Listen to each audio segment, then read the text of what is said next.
everybody, I am here. What is today? I'm looking at a calendar over here, Thursday, August 21st, and I'm going to continue on with a reading vlog pretty much right on the heels of when I uploaded my last one, though I didn't end the last one when I uploaded it, but nonetheless, neither here nor there. So I am currently here in the morning. Toddler's still sleeping, though I said that out loud, so she's probably gonna wake up any moment. But for the time being, I'm going to try to get a little bit further into Circe by Madeline Miller. I'm reading this with a group of my friends. They're like my professional peer friends, and we decided to pick this up. I'm literally only going into chapter 2, so I will let you all know. I will say I have to show off my bookmark. It's kind of embarrassing, but I love this bookmark, so I'm gonna share it. Anyways, I have this bookmark that's like Jesus like leaning over, and it says, "Is that smut?" And it's funny because I don't actually really read smut, but I did join a book group a year ago with some friends where I tried my best to read the smut.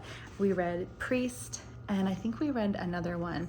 I can't remember what it was, but smut is just not for me, I realize. But I love the bookmark. I love the judgy Jesus face. Like, what are you reading? So anyways, I just wanted to share that. But yeah, I will update you on what I think about Circe as I go. So far, man, I feel bad for her.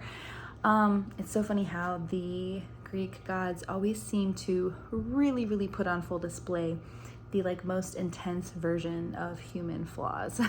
So anyways, I will update you soon.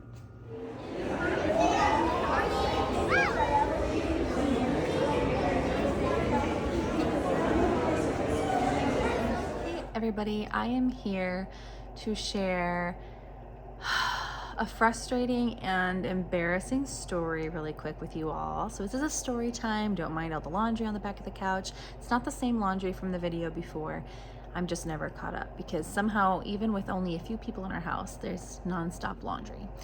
But this is about something that happened while I was going out with my family the other day to the state fair. And right off the highway, there's a stop sign right before like this road that we have to go down to park, and there was a man there, an older man on the side of the road by himself with a sign that said, "Stop the genocide in Gaza." And in a moment of just like passion and happiness and hope that there was just a singular man out there like representing what he believed in, and at the initial time I thought he believed in just like being against the genocide of Gazan people, I rolled down my window and I was like, "Yes, free Palestine, thank you." I was just trying to thank him for like just standing up about something, and it was really encouraging to me in the moment because I was like, see, here's just this like singular man like sitting on the side of the road vouching for what he believes in. Thousands of people are going to drive by him today because the state fair is very popular and it's right off the highway, and every person who sees this, they're going to be exposed, and maybe even one of them will think like, you know, I've seen a lot about this, let me look into it more, right? Well, because we were at a stop sign, the man was able to come over to the car, and he wasn't intimidating, like I wasn't scared of him. But you know, I was always like, oh, like I was just trying to say yay. But I'm also trying to be more like involved in community and things like that. So I'm working hard to go against my initial urge to like cut down communication, and not naively so, but be more open to people. And so I was like, so he came over, and I didn't initially like cut him off like, "Oh, sorry, I gotta go by." But he came to the car. He's like, "Here, I want to give you some information," and he handed me this packet of articles, which I'm going to talk with you about. And I always feel a little bit skeptical and hesitant when people bring me reading material, because usually I feel like it's propaganda, or usually it's there's just something inherently flawed with it. And you can argue there's something inherently flawed with all pieces of writing, blah, blah, blah, blah, blah. But usually, you all know what I mean. Usually it's some, you know, but I was like, well, I'll give it a shot. You know, I have no reason to believe that this, like, maybe he's just trying to get the word out about what's actually happening in Palestine, because most people only hear about it from the American imperial perspective. So I'm in the car and there's about like 10 more minutes until we find parking. So I'm like talking to my husband and I'm reading over some of these articles, just like skimming them.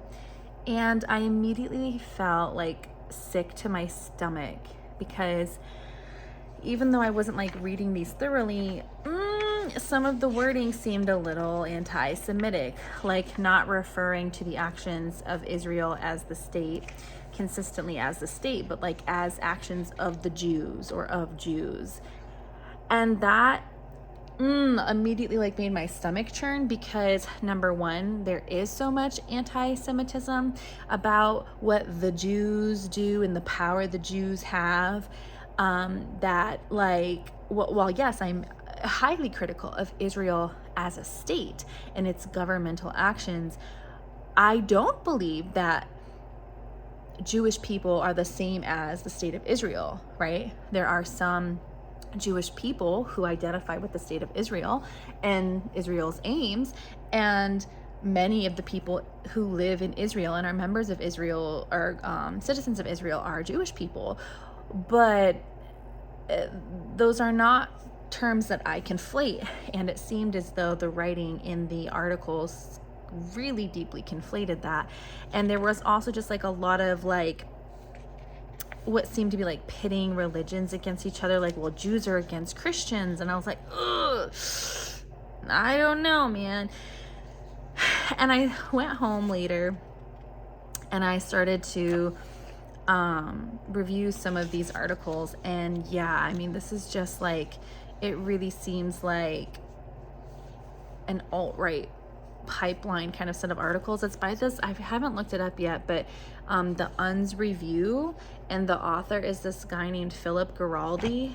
And I don't know, I felt so gross, just like, and it made me so upset. It made me really embarrassed because number one, I was like, man, if anybody like saw me like being like, yes, free Palestine, to this man handing out like what I'm pretty sure is like anti-Semitic articles, like, but and that's why it also frustrated me, right? Is because here is this man on the sidewalk, and yes, maybe that one person I previously talked about will see him and will rethink things, and maybe they'll take his freaking articles and either think like, oh my gosh, see, these free Palestine people are totally anti-Semitic, and it just furthers this notion that people who care about the Palestinian people are anti-Semitic, and that frustrated me. But then also, what scared me is that then there are people who also might go the other way, and they might see like, oh, well, yeah, this group of Jewish people are bad, and then they'll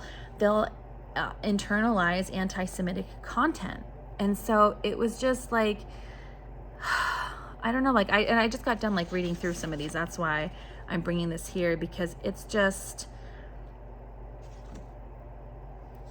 it's really frustrating that these notions can be talked about in a nuanced way, and it almost seems like it's like the exception instead of the norm, to recognize that you can be against a state's actions and not want all of their people to be attacked for it, or any of their people to be attacked for it, right? Like, I'm against the state of Israel's actions. And of course, I think it's despicable if any people, blindly co-sign Israel's actions. And I think it's disgusting when people say things like, yeah, all those Palestinians should die. But likewise, I think it's disgusting when people say things like, oh, well, all Jews are bad, or all Jews are this, or all, like, it's just so frustrating to see again and again and again and again and again this conversation so oversimplified in the grossest ways. And it just, I think actually, more than the embarrassment, underneath the frustration, I think I'm noticing I feel sad. Like once again, like, here's somebody that I thought like, oh, look, they have moral clarity and they're repping for it, like, that's great. And it's not moral clarity, it's anti-Semitism wrapped up in something that, you know. So yeah, I don't know. I feel really sad. I feel sad because once again, this is going to lead to more people who care about the genocide in Palestine to be labeled as anti-Semitic. And it makes me sad too, because there are so many people who like really live in this world thinking that everything is the fault of one group of people or another. It's the fault of Jews, or it's the fault of Palestinians or Muslims. And I don't know, it just feels really, really sad to me, because it feels like human beings on a mass level don't possess the skill sets or the desire to develop the skill sets to understand these things in their complexity and to see human and human rights as complex. And to be able to say, hey, I want Palestinian people to be able to live, without saying, and I want Jews to suffer. Like both can be true. Like, I want peace and the right to live for Jewish people, and I want peace and the right to live for Palestinian people and all other, like, all people.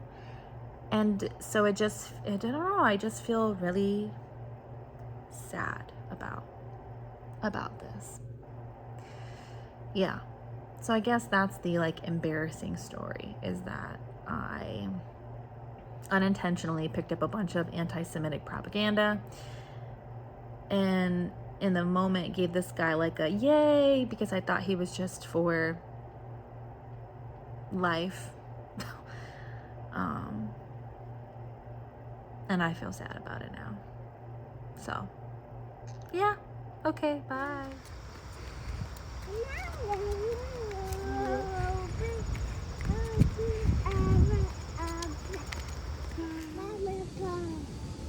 My mommy, your ball. Yeah. Ball. Is it the water? Yeah. Hey everybody, it is me, and I think this is going to be the last clip of this vlog. I haven't really had a lot of reading done this past week or so, so this reading vlog doesn't have a lot of reading. And also I realize I always start the clips with like, hello, it's me. Who else would it be? But anyways, I wanted to share my thoughts so far on the book Circe by Madeline Miller. I'm reading this with a couple of friends of mine, and I'm on page 68. They're already done with the book. They reached out to me and were like, you know, Tiffany, it might take us a while to get through the book. We might take a long time to read it, so give me some grace. And I was like, okay. So I really like wasn't prioritizing it, and then they like finished it like 2 weeks later, and here I am on page 68. So I need to get myself in gear. But anything that I say is based on just the book Circe alone, because I certainly used to know a lot more about like Greek mythology. I don't remember much of it anymore. So my in-depth knowledge about some of this stuff, or like the more sophisticated levels of analysis of Greek mythology, will not be coming from me. But so far I am enjoying Circe. I feel, you know, kind of bad for her in a way, to be born with empathy into a family of people who don't really seem to not only not possess empathy, but not possess the capacity for empathy. I'm just given the function of like what and who they are. But that would be very hard. And then I did have some thoughts on the whole situation with her and Helios. I don't think this is a spoiler because it's pretty early on, but it is a plot point that isn't made clear in like the description. So if you don't want to hear that, then tune out for this next clip or end here. Bye, see you later. But essentially in the book, Glaucus. So Circe goes to Earth and she meets this human named Glaucus, and she starts to fall in love with him, or what she thinks is falling in love. And I make that distinction because she doesn't really know what love is. She's never felt it before. And I think she does, as many of us do when we fall in love for the first time. We do a lot of projection, and we tend to fall in love with this like version of a person that we want to see, or that we, like, as opposed to who they actually are and all their multifacetedness. That's a word. But regardless, so her and Glaucus have this relationship, and one day she uses pharmaca, which is like magic, to turn him into a god, because, she's this hundreds, thousands, however old, deity of some sort, and he's human, right? And so she thinks about the fact that he won't be there with her forever. So she turns him into a god, and then he joins the other gods, and he's well respected, and she's like enjoying watching him, garner this fame and attention and admiration of the other gods, and is looking forward for the time when, he'll ask her to be his wife. And this doesn't happen. Glaucus chooses the most beautiful, I forget the names of all these different kinds of beings, but I think like a nymph. If that's wrong, I apologize. But named Scylla, and Circe gets angry and jealous and hurt, and so she does the same spell that she used on Glaucus, which really, it wasn't to turn him into a god, it was to turn him into his truest self. But I suspect there's something behind that, because how convenient is it that both Glaucus and Scylla turn into what Circe sees them as, right? But anyways, so she uses these herbs on Scylla, and she turns into this monster. And at first, while I was reading through this, I caught myself feeling bad for Circe, oh my gosh, that would be so hurtful, that Glaucus didn't choose. And then once Scylla was this monster, he still didn't pick her, and he overhears this conversation between Glaucus and her father, where he still isn't picking Circe. And she even professed her love to him, and he was like, nah, you're like a sister to me, no, and while I do still feel for Circe, I kind of caught myself buying into the narrative that I think many people reading this might, at least in part, right? Which is yeah, Circe, how dare Glaucus betray you like that? Not saying that maybe he deserves, or Scylla deserves everything, but Scylla's a kind of shitty person, so maybe she had it coming, and Glaucus, he betrayed you. But then I took myself back, and I was like, wait a minute, I kind of feel for Glaucus and Scylla, because actually I'm not convinced upon further analysis that Glaucus did betray her. He didn't ask for her to turn him into a god, and arguably, right, she didn't get permission for that. She changed his entire being without his consent. Now maybe he would have chosen that anyways, but it's not the point, is it? And then also, it's unreasonable to assume that Glaucus owes Circe anything for making him something he never gave permission for in the first place. And so I noticed that, and then I noticed wow, I wonder what is it that made my initial response oh, he betrayed her. I think that's something probably very, very human, but very problematic within us, right? Sometimes we have presumptions of loyalty, where really objectively there are no duties of loyalty, or what we see as disloyal is really just another person's autonomy.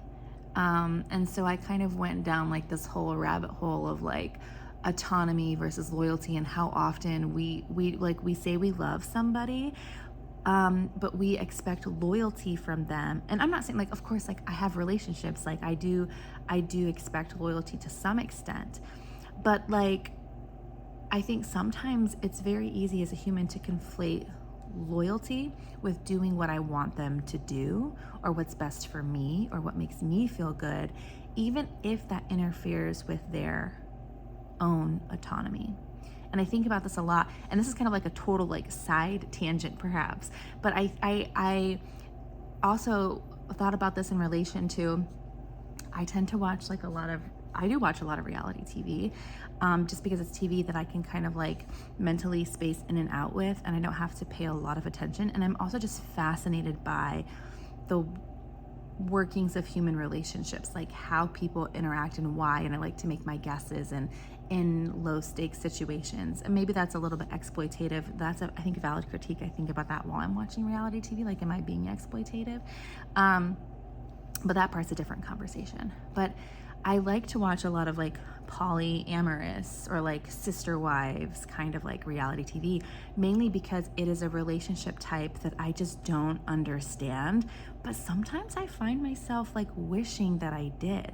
For example, like it's polyamory specifically, because I feel like the whole sister wives, a lot of the times the women don't seem to be okay with it, but the way that their lives have been structured and like culturally, like, I feel like it's sometimes like indoctrination. Others might disagree, but like that's just the way that it is. And so they don't autonomously choose that. That's just what they believe should be. But like people who are polyamorous, who have their partner and then they're okay within well-defined grounds, right? It's not like people in polyamorous relationships are just like a free-for-all, right? Like, in fact, what I have learned is that people in polyamorous relationships, one of the reasons that they are able to be okay with some of these things is because they have agreements of like what lies within the realm of acceptable and not, and they agree on that together. But regardless, I think a lot about how like some people are okay with their person being with another person and exploring another relationship with another person. And in many ways, I see that as kind of like a beautiful thing, because like you're so secure in your connection with this other person that you don't need to make sure that you are the only other person they connect with in certain ways. You allow them the freedom and the space to be able to explore the way that they want. But I'm not like that. Like polyamory doesn't work for me. Like I would not be okay with my husband like seeking certain kinds of relationships with other people, regardless of their gender or sex, right? But in some ways, like I wish that I was, I guess, like if that's what he were to want. Regardless, like, so it's not like that I want that, but like sometimes I do find myself wishing that I wouldn't feel so threatened if like my partner was interested in somebody else. I don't know if does any of this make sense? Do any of you guys ever think about this? And by the way, I'm not like saying this like y'all don't really know my personal life, but it's not like I'm saying this because like there's something in my relationship, but I'm just saying like I think it's just like a very interesting concept. But all of that to say, I think I noticed a lot of thoughts about like, well, what is loyalty and what did or didn't Glaucus owe Circe?